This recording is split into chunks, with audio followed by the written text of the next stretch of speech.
Bien, vamos a abrir nuestras Biblias en el libro de Malaquías. Para los que no son muy duchos, más nuevitos, Malaquías es el último libro del Antiguo Testamento. Vamos a Mateo, vamos una hoja atrás de Mateo, que es más fácil encontrar Mateo, y ahí tenemos a Malaquías. Cuando estamos mirando una película o una serie y de repente llega alguien y empieza a hacernos preguntas. ¿Quién es ese? ¿De dónde viene este otro? ¿Y por qué está llorando esta muchacha? ¿Qué hacemos nosotros? Nos damos vuelta y decimos, ya está, no preguntes más. Si querés entender, tenés que mirar los capítulos anteriores o ir al principio de la película y mirar toda la película. Algo así nos pasa con la Biblia. Para poder entender el Nuevo Testamento, hay que estudiar el Antiguo Testamento. El entrelazado entre el Nuevo y el Antiguo Testamento nos da como resultado la revelación completa de Dios para nosotros, para el ser humano. Nos da una comprensión terminada de lo que Dios quiere que nosotros sepamos.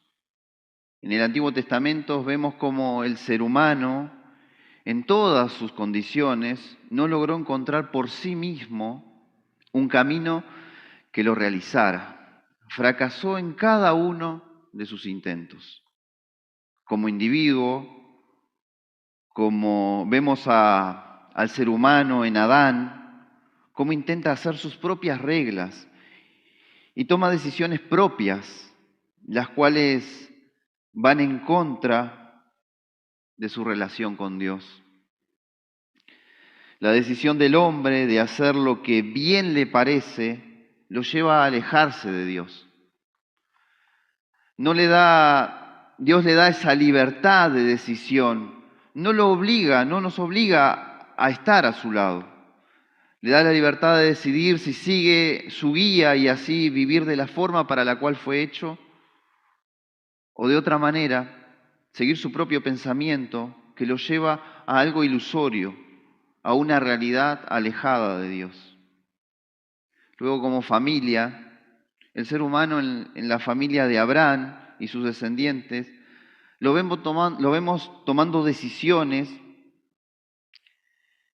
donde continuamente Dios tiene que intervenir para guiarlos a un lugar correcto. La historia familiar, desde Abraham hasta aquella entrada en Egipto, está llena de decepciones y fracasos. Y ya como pueblo, el ser humano no logró llegar a establecerse como una nación firme en comunión con Dios. Siempre la presencia del ser humano tomando sus propias decisiones, alejado de Dios, lo llevó al fracaso. Desde Adán, allá en aquel Edén, hasta este Israel que aparece acá en este libro de Malaquías, vemos a un ser humano caído de la comunión con Dios, a un ser humano entre altos y bajos, sin llegar a encontrar su verdadero lugar en la creación.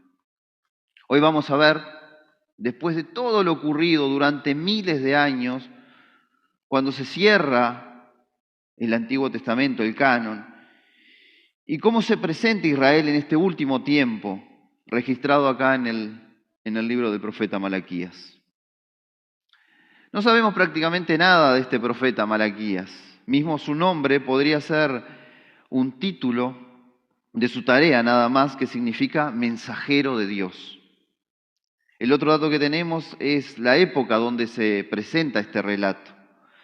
Después de la deportación, primero de Israel, el reino del norte, luego de Judá, el reino del sur. Ya pasan 60 años luego de esta última deportación del sur, y da comienzo a un retorno después del cautiverio desde Babilonia. Este regreso está registrado en Esdras y Nehemías. Para tener un panorama rápido, Podemos ver que en el año esto es más o menos el año 538 antes de Cristo, antes que naciera Cristo, Ciro, el gobernador de Persia, decreta el retorno de los judíos a la tierra. 536, Zorobabel hace el primer retorno con el primer grupo. En el 516 el templo es reconstruido, los ritos y los sacrificios son restaurados. En el 448 vemos el segundo retorno, el segundo grupo que vienen con Esdras. En el 445 Nehemías y el tercer grupo viene. En el 444, más o menos son las fechas, ¿no? Concluye la reconstrucción de los muros. Y luego en el 433, al próximo año, Nehemías regresa temporalmente a Babilonia. Algunos dicen que fue un poco antes, otro un poco después, pero estos hechos de la profecía de Malaquías están enmarcados en esta época de retorno y en este lugar que es Jerusalén. Esta generación retornó con la ilusión de reconstruir una nación y recuperar una identidad que está directamente ligada en una relación con Dios. Ya el profeta Ageo y Zacarías hablan de un templo que superaría la gloria del templo construido por Salomón, que ellos serían una gran nación. Ezequiel también describe hasta con medidas un templo glorioso. Los profetas hablan de una nación bendita, llena de comunión con Dios. La realidad es que el retorno no colmó las expectativas que tenían. Ya el templo construido, los muros restaurados, las actividades religiosas en acción, pero nada se había cumplido de la forma prometida aún. Ya no había tanto entusiasmo. En este clima que acabamos de describir es como se da un diálogo entre Dios y el pueblo. Este diálogo nos relata Malaquías. Son varios intercambios que vemos en el libro de Malaquías donde ponen en evidencia la realidad del pueblo frente a Dios, a un Dios inmutable, un Dios que no cambia. Este Dios es el mismo que estaba en aquel Edén, es el mismo que se presentó a Abraham, es el mismo que envió a los profetas con palabras de juicio y de promesa, es el mismo que caminó entre nosotros, es el mismo que volverá, es el mismo que juzgará a las naciones. Él no cambia, Él es el mismo desde antes de la fundación del mundo hasta la eternidad futura. A la vez vemos a un ser humano que no ha cambiado tampoco. Es el mismo que está presente desde aquel Edén. Vamos a Malaquías ahí en el primer diálogo, en el primer intercambio. Lo vemos cómo comienza ahí en Malaquías capítulo 1, versículos 1 y 2. Vamos, leemos. Yo los he amado, ha dicho el Señor, pero ustedes dicen, ¿en qué nos has amado? ¿Acaso Esaú no era hermano de Jacob, dice el Señor? Sin embargo, yo amé a Jacob y aborrecí a Esaú. Convertí sus montes en desolación y di su posesión a los chacales en el desierto. Yo los he amado, declara Dios. Si vemos la historia de Israel, vemos que es una nación gestada por Dios. Fue creada por Dios y amada por Dios. La frase aquí no está en pasado. El original es algo así como yo los amé, yo los amo y yo los seguiré amando. En primera de Juan 4:16, no lo busque, dice, y nosotros hemos conocido y creído el amor que Dios tiene para con nosotros. Dios es amor. Y el que permanece en el amor, permanece en Dios. Y Dios permanece en él. Juan aquí es muy claro. Dios es amor. Y Él permanece en ese amor. Y el que permanece en ese amor es permanecer en Dios, es permanecer en Él. La comunión con Dios está basada en el amor. Esto es fundamental para entender lo que está pasando aquí en este relato de Malaquías. Ahora vemos cómo reacciona con una respuesta Israel frente a esta declaración de Dios. ¿En qué nos has amado? Dice Israel. Es una pregunta que no está buscando una respuesta, sino que está haciendo un cuestionamiento, ¿no? a la afirmación de Dios. Hasta podemos encontrar un poco de ironía en esta respuesta del pueblo, ¿no? ¿Cómo es, si realmente nos amas, cómo es que estamos viviendo esto, ¿no? Si Dios me ama, ¿por qué deja que yo viva esta situación? ¿No se hace conocido ese reclamo para nosotros? ¿No nos ha pasado a nosotros de cuestionarnos eso, de preguntarnos eso? ¿En qué nos ama Dios en situaciones difíciles? La respuesta de Dios va al origen mismo del pueblo de Israel. Israel es Israel porque Dios lo puso ahí. Dios lo tomó, lo eligió. Dios hizo que Israel fuera Israel. La respuesta de Dios es: yo te elegí. Podría haber elegido a Esaú, pero te elegí a ti, dice el Señor. Ahora, nosotros no vamos a profundizar por qué eligió a Jacob y no a Esaú. Vamos a mirar desde el punto de vista del pueblo, vamos a mirar desde nuestro punto de vista. Dios eligió a Jacob y aquí Israel es el pueblo de Dios porque Él decidió en su soberanía que fuera el pueblo de Dios. Israel podía no estar ahí siendo amado por Dios. Es más, podría ser que a esa altura ya no existiera como pueblo, como nación, pero no fue así. Israel era ese pueblo amado por Dios y es al igual que nosotros. Podríamos estar en cualquier lugar lejos de Dios, pero estamos aquí. Conocimos al Señor y llegamos a creer el Evangelio que llegó a nuestras vidas. Somos amados por Dios y Dios nos dice: yo te he amado. Pero el diálogo sigue un poco más acá en Malaquías. Ahí en el versículo 6 leemos: el Hijo honra al Padre y el siervo a su Señor. Y si yo soy Padre, ¿dónde está mi honra? Y si yo soy Señor, ¿dónde está mi reverencia, oh sacerdotes que menosprecian mi nombre? Les ha dicho el Señor de los ejércitos. Ustedes dicen: ¿en qué hemos menospreciado tu nombre? En que ofrecen sobre mi altar pan indigno. Pero dirán: ¿cómo es que hemos hecho indigno? Pensando que la mesa del Señor es despreciable, porque cuando ofrecen un animal ciego para el ser sacrificado, ¿no es eso malo? Lo mismo cuando ofrecen un animal cojo o enfermo, presentalo a tu gobernador. ¿Acaso se agradará de ti? ¿Acaso se te mostrará favorable? Ha dicho el Señor de los ejércitos. Algo andaba mal aquí. Los cuestionamientos que Dios hace al comienzo ya son muy, muy fuertes. Pone en contraste la relación de un hijo y un padre, o la de un siervo y su señor. En contraste con la relación entre Dios y los suyos. Así como un padre recibe honra de su hijo, cuanto más debe recibir Dios honra de su pueblo.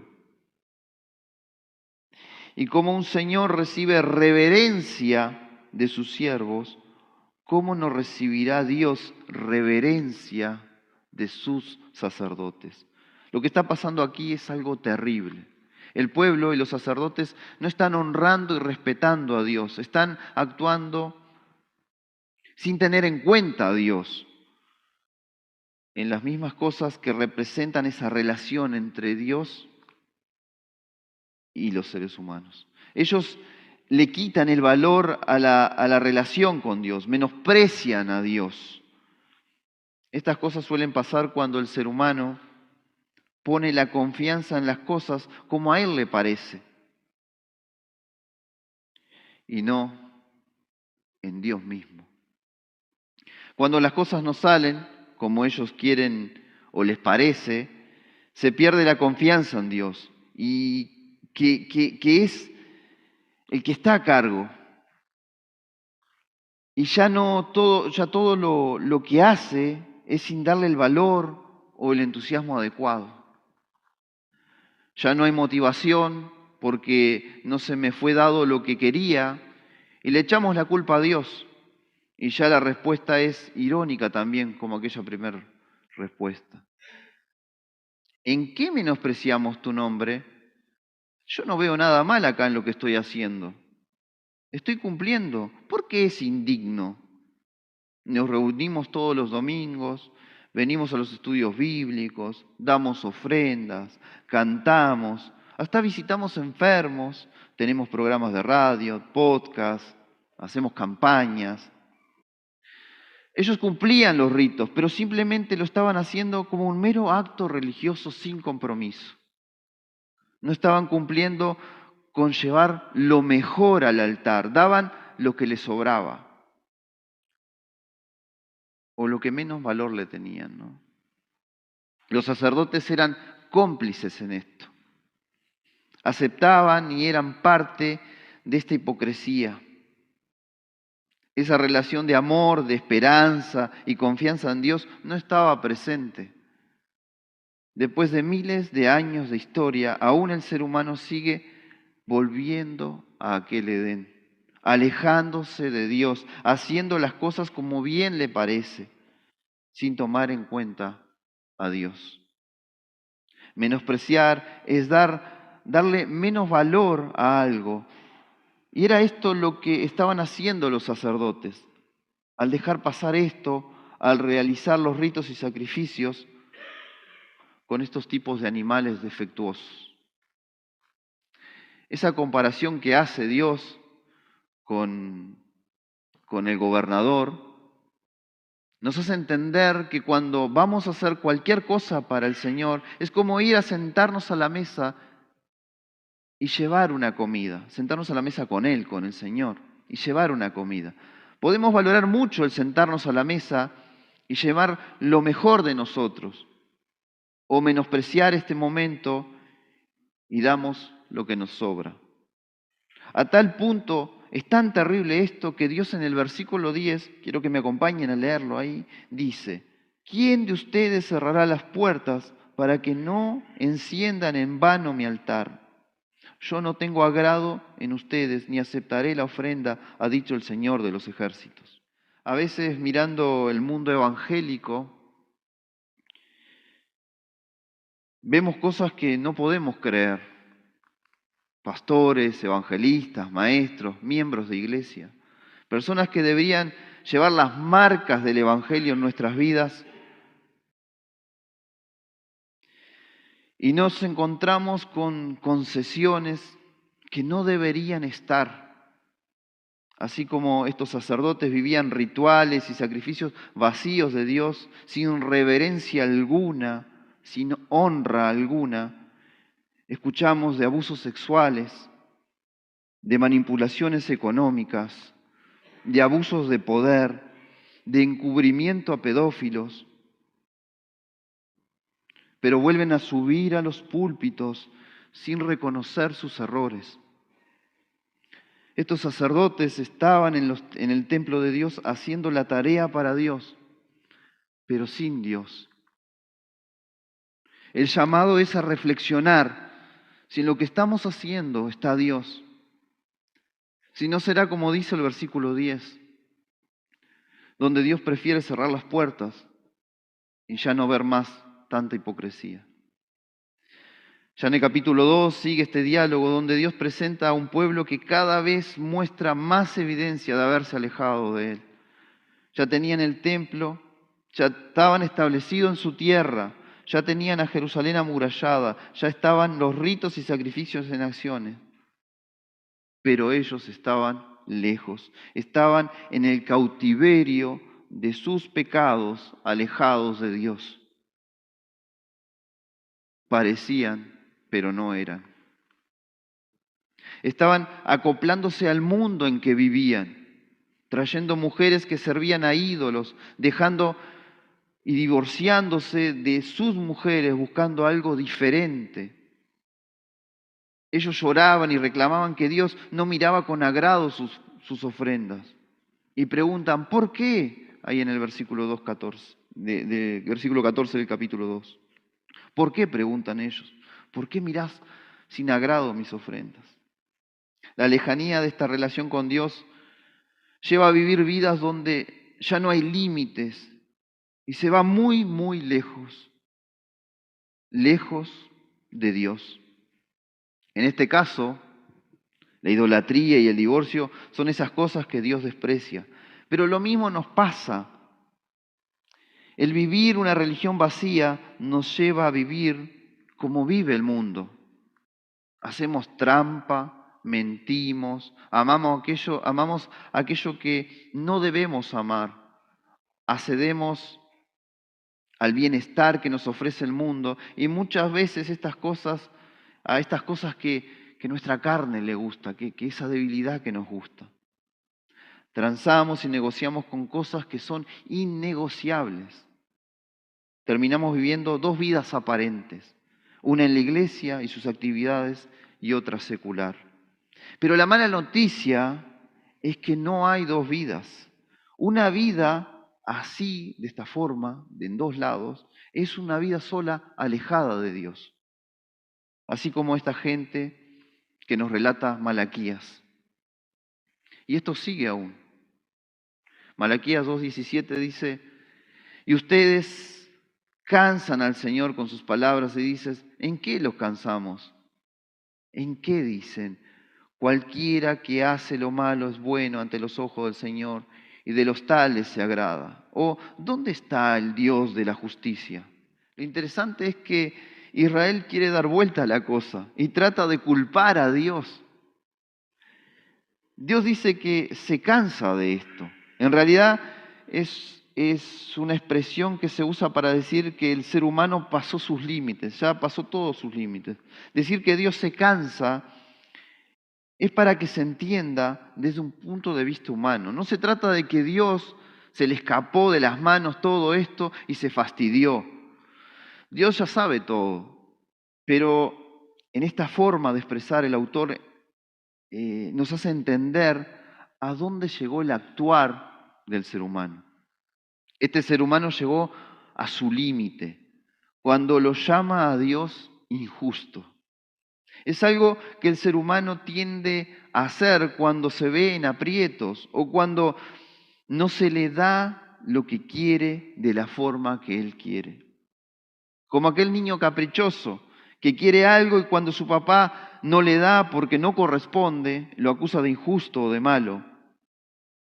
Así somos nosotros muchas veces. Pero bueno, llega el capítulo 3 y comenzamos a encontrar un poco de esperanza aquí, ¿no? Y dice así, capítulo 3, versículo 1 y 2. He aquí, yo envío mi mensajero, el cual preparará el camino delante de mí. Y luego, repentinamente, vendrá a su templo el Señor, a quien buscan. El ángel del pacto, a quien ustedes desean. He aquí que viene, ha dicho el Señor de los ejércitos. ¿Quién podrá resistir el día de su venida? ¿O quién podrá mantenerse en pie cuando Él se manifieste? Porque Él es como fuego purificador y como lejía de lavadores. Estamos llegando al final del Antiguo Testamento y el ser humano sigue igual que en aquel Edén. Toma decisiones que lo alejan de Dios. Vive una vida a su antojo y manera. No tiene la capacidad de volver. Siempre fracasó en ese intento de volver.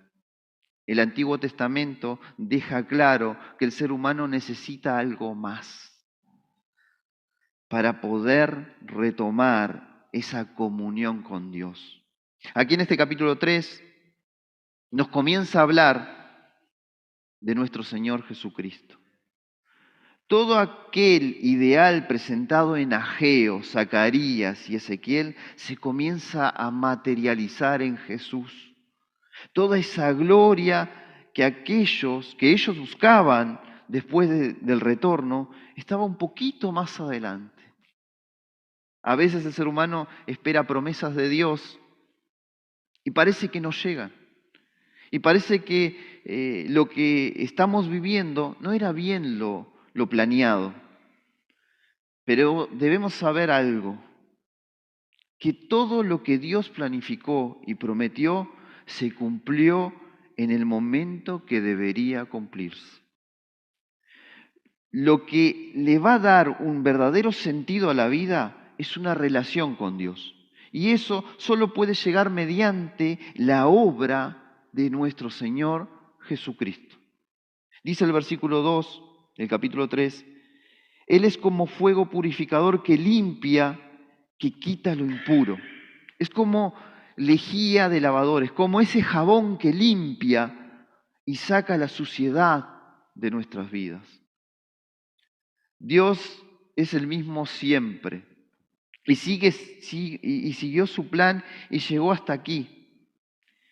Es porque Él no ha cambiado, Él sostuvo ese plan. Si todo dependiera de nosotros, esto ya se hubiera terminado hace tiempo, ya no tendría sentido. Ahí Malaquías 3:6 dice, porque yo, el Señor, no cambio. Por eso ustedes, oh hijos de Jacob, no han sido consumidos.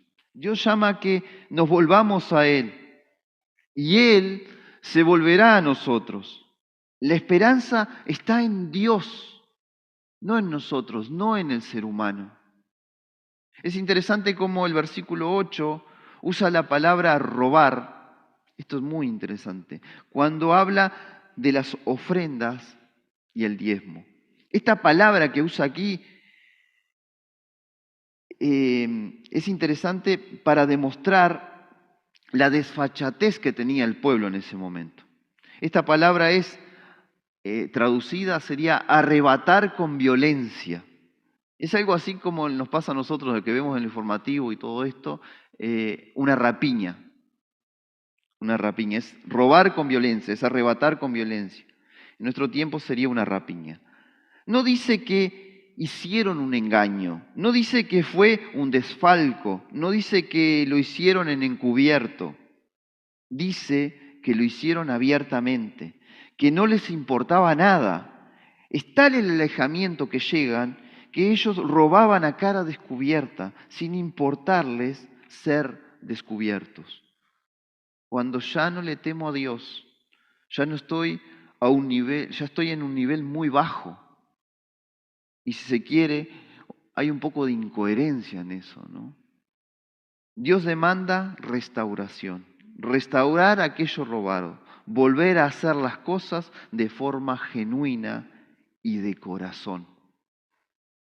Malaquías 3:10 dice, traigan todos los diezmos al tesoro y haya alimento en mi casa. Pruébenme en esto, ha dicho el Señor de los ejércitos. Si no les abriré las ventanas de los cielos y vaciaré sobre ustedes bendición hasta que sobreabunde. Cuando la relación con Dios es restaurada, todo cambia. La fe, la esperanza y el amor le dan sentido a todo. Dios mismo le da sentido a todo. Cuando Dios dice, probadme, es una forma de expresarse, la cual quiere decir que si realmente se vuelven de todo eso anterior que estaban haciendo mal, desde aquel primer cuestionamiento y retoman esa verdadera relación con Dios, realmente vivirán esa vida plena prometida. Lamentablemente, esto no sucede con esta gente. Este pueblo no tenía intención de volverse a Dios, pero había un remanente, siempre hay un remanente, que sí le temía a Dios y esperaba en Él. Ahí Malaquías 3:16 dice así. Entonces los que temían al Señor hablaron cada uno con su compañero, y el Señor prestó atención y escuchó. Y fue escrito un libro como recordatorio delante de Él, para los que temen al Señor y para los que toman en cuenta su nombre. En el día que yo preparo, ha dicho Señor de los ejércitos, ellos serán para mí un especial tesoro. Seré compasivo con ellos, como es compasivo el hombre con su hijo que le sirve. Entonces se volverán y podrán apreciar la diferencia entre el justo y el pecador, entre el que sirve a Dios y el que no le sirve. Dios le presta atención al que le teme, al que lo respeta, al que lo honra. La compasión de Dios hacia este remanente es como la de un padre a un hijo, dice la Biblia acá. Cuando hablamos de las personas que buscan a Dios, como este remanente, que esperan en Dios y le temen, no hablamos de personas perfectas, sino que son seres humanos con los mismos defectos y pecados que los demás. La gran diferencia está en reconocer ese pecado, en volverse a Dios y esperar en Él la salvación. Malaquías se cierra con mucha esperanza a pesar del pueblo, la esperanza de alguien que prepararía el camino de nuestro Señor. El Evangelio, las buenas nuevas, son esperanza para el ser humano que se arrepiente, pero es juicio para aquel que no cree. Lo que sacamos de este último libro del canon del Antiguo Testamento es que Dios nos llama a vivir una vida genuina y plena. Nos llama a vivir un cristianismo sincero y de verdad. Nos llama a vivir una vida en comunión con Él y alejarnos de este mundo. No debemos acomodarnos donde tratamos de agradar a Dios y al mundo, donde tratamos de pasar desapercibido y terminamos viviendo de un lado y del otro, pero alejados de Dios. A Dios lo mejor, el mejor esfuerzo, el mejor entusiasmo. La Biblia nos enseña que el ser humano se alejó y trató de hacer su vida solo. Esto no funcionó. Fuimos creados para vivir en comunión con Dios. Así que en todo lo que hagamos tiene que estar Dios. Si no va a ser para Él, no tendrá sentido. El Antiguo Testamento deja claro que el ser humano necesita a Dios para vivir. Nos deja claro que necesitamos una solución para este gran problema que es el pecado, que nos aleja de Dios. En el Nuevo Testamento encontramos el cumplimiento del plan perfecto de Dios en Cristo. Encontramos la solución al pecado del ser humano, la restauración de este ser humano a su comunión con Dios. Este regalo que nos da Dios es algo que no debemos menospreciar. Debemos reconocer ese gran valor que tiene todo esto y vivir vidas que honren a Dios en todo tiempo y en todo lugar. Hoy cantamos Sublime Gracia. Esa gracia no es gratis, salió muy cara, valió Jesús en la cruz. Valoremos lo que hizo el Señor por nosotros. Démosle el debido valor. No menospreciemos la cruz de Cristo, no menospreciemos quién somos.